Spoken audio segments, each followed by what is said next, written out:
Can you imagine New York City without Central Park? That iconic green space in the middle of the concrete jungle, with its rolling lawns, leafy woods, and meandering pathways? It seems like it's always been there, a natural oasis amid the bustle of the big city. But what if I told you that not a single tree or blade of grass in Central Park grew there naturally? That this verdant 843-acre escape was entirely man-made, every inch conceived and constructed by designers and engineers over 150 years ago? Let that sink in for a moment. There are no ancient trees, no remnants of the island's primal forests or unspoiled meadows. Before the park was built, this was marginal land, swampy, rocky, and nearly devoid of vegetation. So how did this barren plot of land become one of the most famous parks in the world? Well, today I'm going to walk you through the incredible history of how Central Park came to be entirely by human design. It all started in the 1830s when New York City saw massive growth and expansion. The population exploded as immigrants arrived from Europe seeking opportunity and a better life. The city spread up the island of Manhattan as farmland and estates were divided into blocks and crisscrossed with streets. Soon the city was crowded and chaotic, especially in the hot summer months when diseases could spread rapidly. Wealthy residents began leaving the southern tip of the island for country homes and vacation spots to escape the noise, pollution, and health hazards. A few influential New Yorkers recognized the need for an open public space as a reprieve from the crowded, dirty city. Landscape architects and writers began circulating plans for a grand park for the people. For years, their ideas were dismissed as too expensive and unrealistic, but they kept advocating. Finally, in 1853, the New York State Legislature authorized a park for the city, with over 700 acres set aside in the center of Manhattan. But the question remained, how could they transform this desolate plot into a beautiful, restorative landscape? This brings us to 1858, when the city held a design competition, calling on landscape architects and engineers to submit proposals for the development of the park. Prospective designers were given a map of the site, marked only with basic topography and a few pathways. The area was hilly and rocky, with swampy, low-lying areas prone to flooding. It lacked graceful natural features like lakes or streams. Essentially, they were given a blank slate to work with.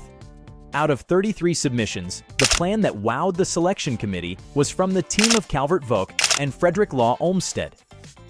Their greensward plan envisioned something revolutionary, a naturalistic landscape with curving paths and a variety of scenery meant to transport visitors, providing vistas that would lift the spirits and offer relief from the city.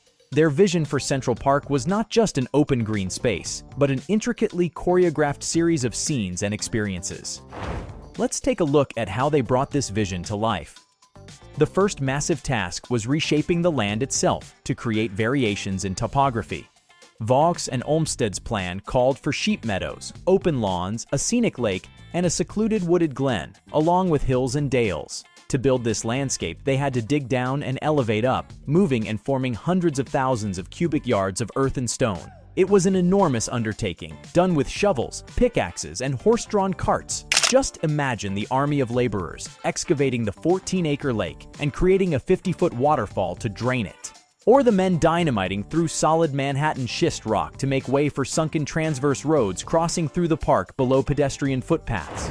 The original site was so rocky and lacked soil, they had to bring in tons of topsoil by barge up the East River and hot air balloon from New Jersey. Next came the Herculean task of planting. By the late 1860s, over 4 million trees and shrubs had been installed in Central Park, about 1,500 trees per acre, more than any other park in the country at the time. Nurserymen cultivated saplings brought in from around the nation. Without automatic irrigation systems, watering these young trees and keeping them alive was a huge challenge requiring constant labor. Only about half survived the first few years. Of course, it wasn't enough to just have trees and grass. What brought the greensward plan to life was the diversity of spaces and scenery. The lake required digging deep to hit the water table and lining it with clay from New Jersey so it would hold water.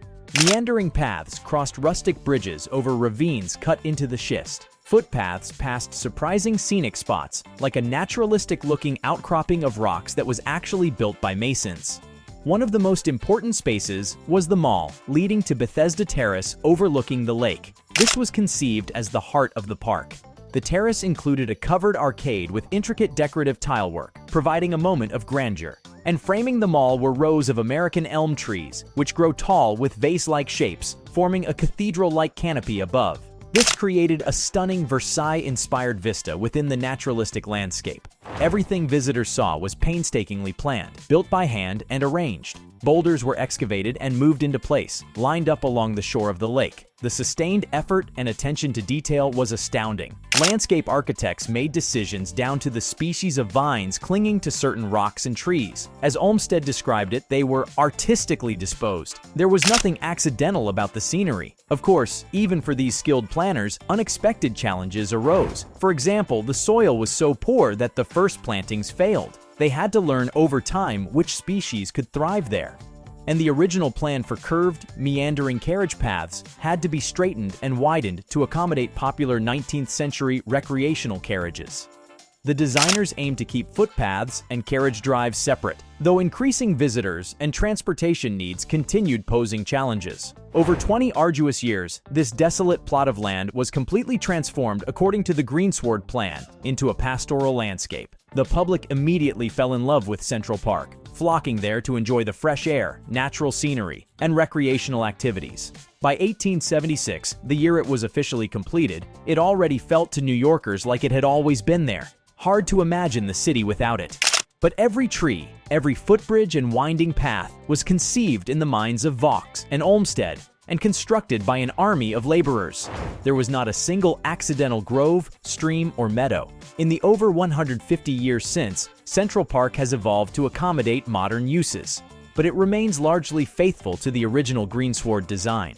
The magic of the park lies not just in its beauty, but in how it was artificially created to feel natural and timeless. As the city has grown up around it, architects have continued carefully nurturing this man-made oasis. Whenever you meander along its rambling paths today, take a moment to look closely. You'll notice the human fingerprints subtly everywhere. The feats of foresight and engineering required to construct Central Park from scratch were monumental, but the result is a landscape that seems in harmony with nature. That's the real genius of the Greensward Plan. So next time you visit this iconic park and take in the rolling vistas, remember that none of it just happened naturally. Rather, it is the culmination of visionary landscape architecture and years of toil. Every stream placed just so, every craggy overlook carefully crafted, every tree strategically located. Central Park stands as a testament to the creativity and ambition of its designers. They sculpted a respite from the city that feels venerable, eternal. But it only seems natural through design.